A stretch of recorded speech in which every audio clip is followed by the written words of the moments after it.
Assalamualaikum warahmatullahi wabarakatuh. Halo adik-adik sekalian, jumpa lagi dengan kakak di sini. Untuk hari ini kakak akan menjelaskan tentang hereditas atau pewarisan sifat. Pewarisan atau hereditas adalah penurunan sifat dari induk kepada keturunannya.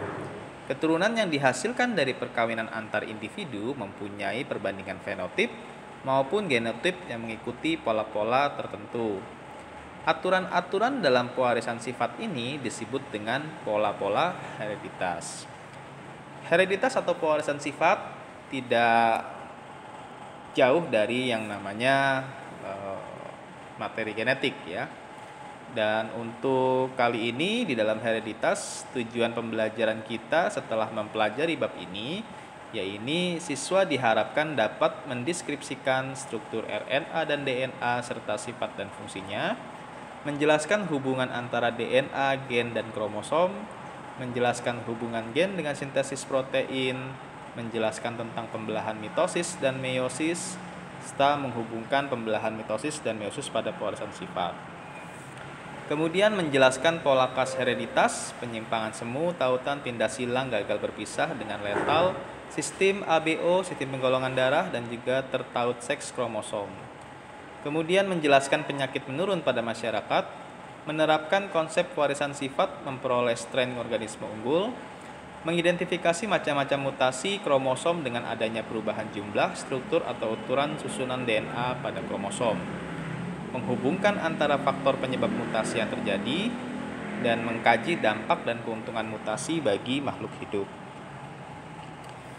Yang pertama, materi genetik. Seperti yang sudah saya katakan sebelumnya, bahwa materi genetik ini tidak jauh dari yang namanya hereditas atau pewarisan sifat. Materi genetik yang pertama yaitu DNA.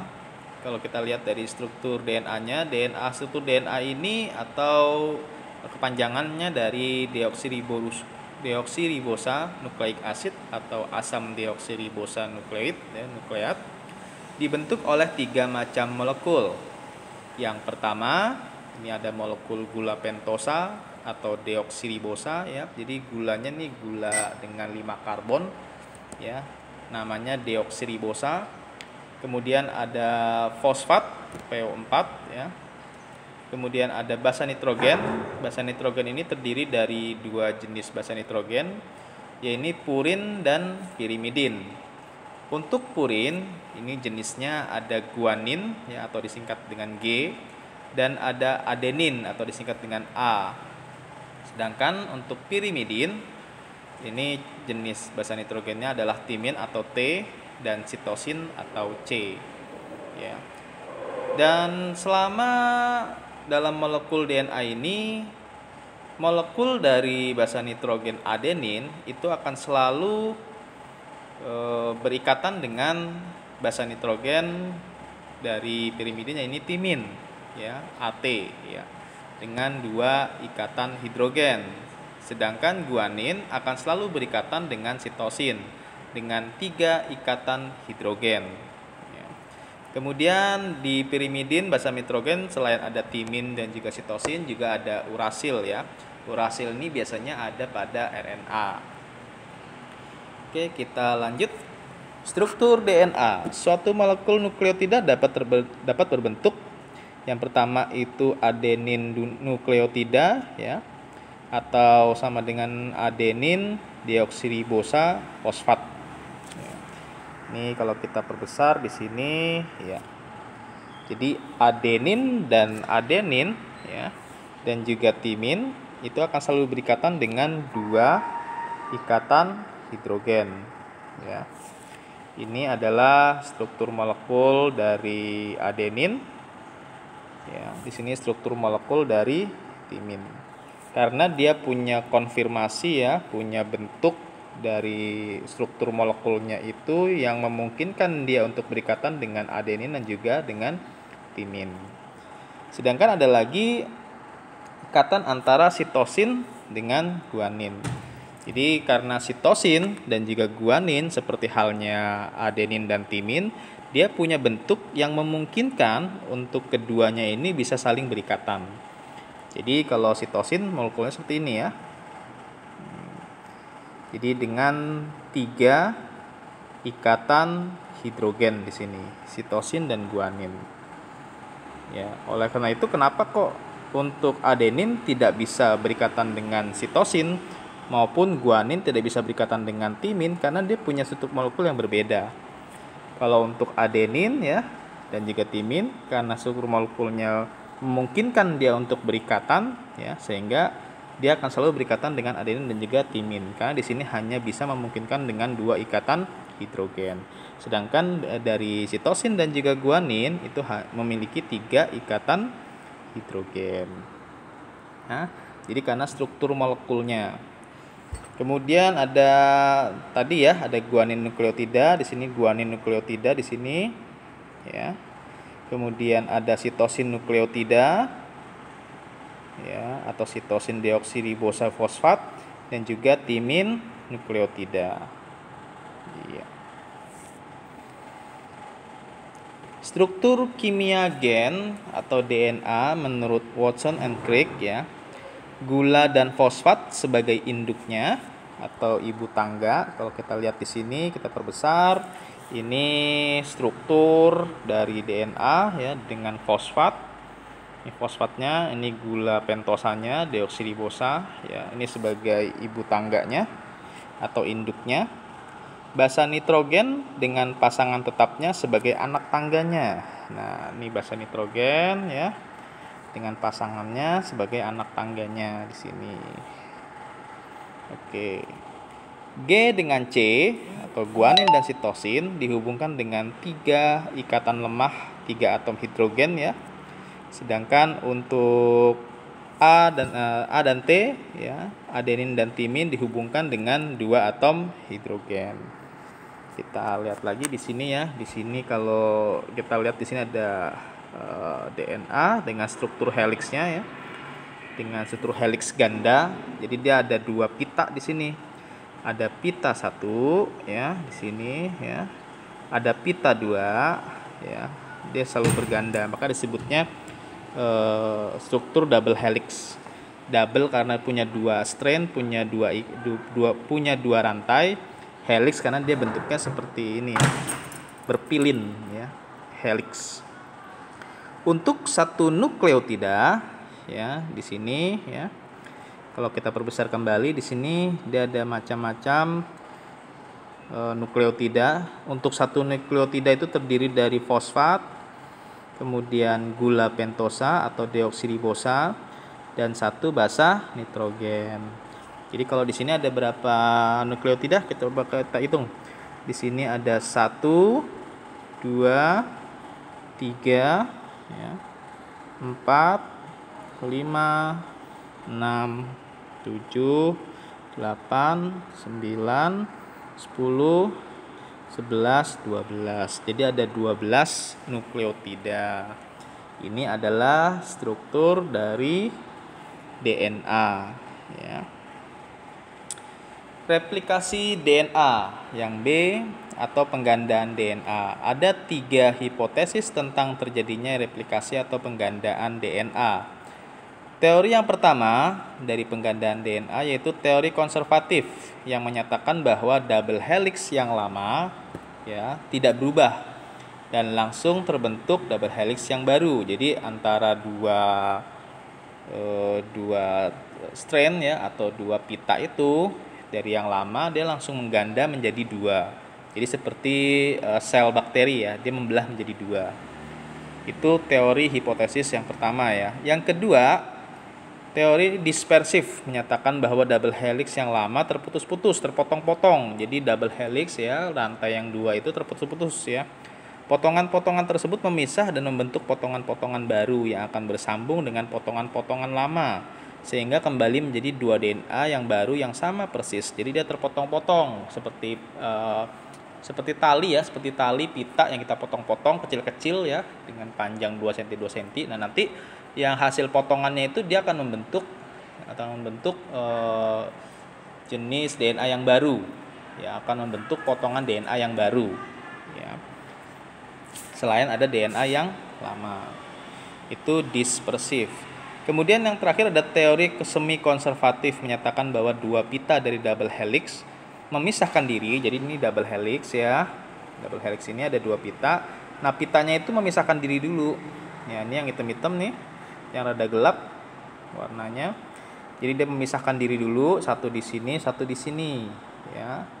Dan masing-masing pita yang lama mendapatkan pasangan pita yang baru. Jadi masing-masing pita yang lama nih yang warnanya gelap mendapatkan pita yang baru ya, yang warnanya terang ini. Ya, ini namanya semi konservatif. Itu adalah hipotesis tentang terjadinya penggandaan DNA. Tapi dari ketiga hipotesis ini, yang peneliti atau ilmuwan yang paling banyak meyakini teori ini adalah teori semi konservatif ya. Proses replikasi DNA atau penggandaan DNA melibatkan beberapa enzim. Ya, ini adalah enzim-enzim helikase ya. Helikase adalah enzim untuk mempermudah membuka rantai ganda DNA menjadi 2 buah rantai tunggal. Jadi di sini nanti dibuka dulu nih ya. Ini kan ada rantai nih. Ya, ada rantai, rantainya kan dia berpilin ganda ya. Nah, ini kan saling berikatan tuh antara basa nitrogen yang satu dengan basa nitrogen yang lainnya. Ini dibuka dulu nih, pilinannya dibuka dulu ya. Ini dengan helikase, pilinannya dibuka dengan helikase dengan tujuan untuk mempermudah proses penggandaan. Kemudian ada polimerase. Polimerase adalah enzim untuk menggabungkan deoksiribonukleosida trifosfat. Jadi setelah dibuka oleh helikase ya, kemudian polimerase akan menggabungkan deoksiribonukleosidanya. Ya, di sini akan digabungkan. Ya, dia akan berjalan nih dari sini ke sini, dia akan berjalan terus ya. Akan berjalan secara terus-menerus. Jalan ya, hingga terbentuk 2 molekul DNA yang baru. Kemudian ada ligase. Ligase ini adalah enzim untuk menyambungkan bagian-bagian rantai tunggal DNA yang baru terbentuk. Jadi setelah nanti terbentuk rantai tunggalnya nih, nanti akan disatukan ya, akan disambungkan antara satu pita DNA yang baru terbentuk dengan pita DNA yang lainnya, sehingga didapatkanlah penggandaan dari DNA ya. Ini helikase dibuka dulu ya. Kemudian ada primase. Primase ini yang memulai terjadinya penggandaan. Kemudian akan diteruskan oleh polimerase 1 ya.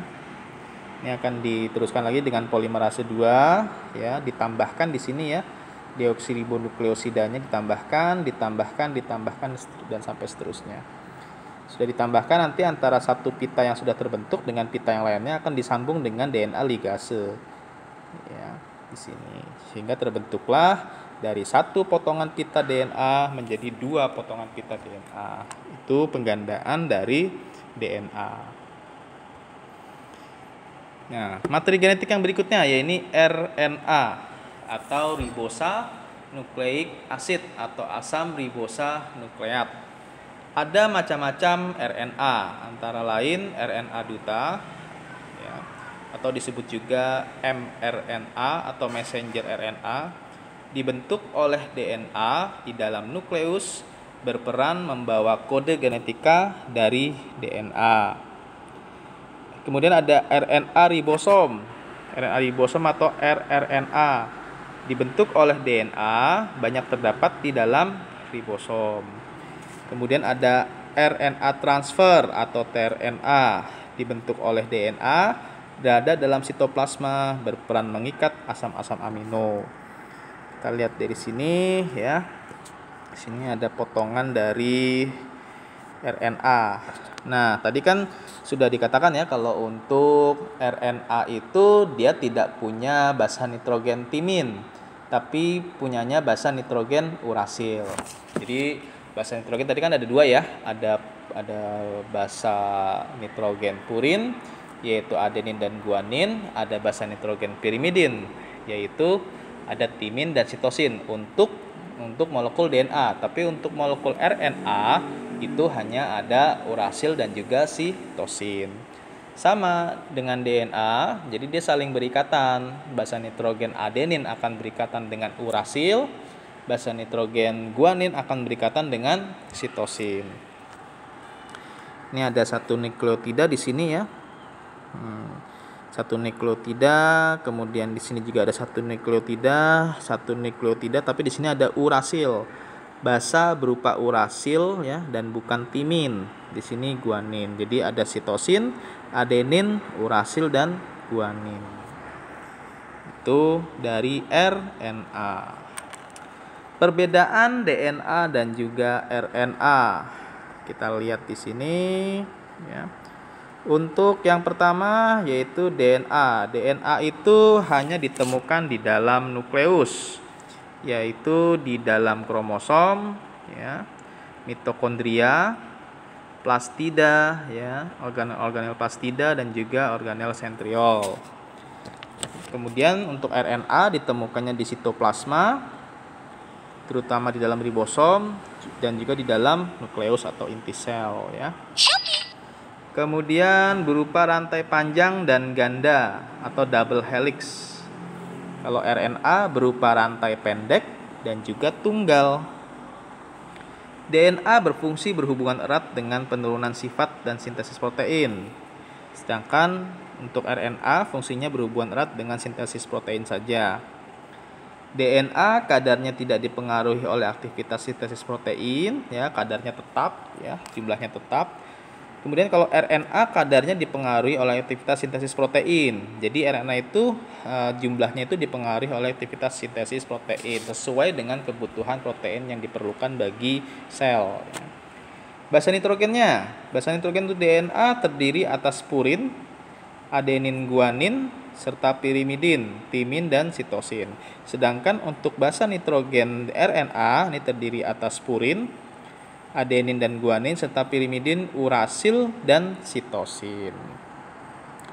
Komponen gulanya deoksiribosa untuk DNA, yaitu ribosa yang kehilangan satu atom oksigen. Deoksiribosa, DD itu penurunan atau penghilangan ya, berarti ada kehilangan satu atom oksigen. Maka disebutnya deoksiribosa. Kalau kita lihat di sini struktur molekulnya seperti ini ya. Struktur molekul seperti ini mirip seperti struktur molekul pada RNA ya. Sedangkan kalau komponen gula dari RNA yaitu ribosa ya, ini juga pentosa sama struktur molekuler hampir mirip ya. Ini ribosa, ini deoksiribosa.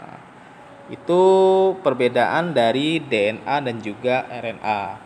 Baik adik-adik, semoga bermanfaat ulasan dari kakak tentang DNA dan RNA ini. Dan untuk pembahasan selanjutnya akan saya sampaikan di video berikutnya. Terima kasih. Wassalamualaikum warahmatullahi wabarakatuh.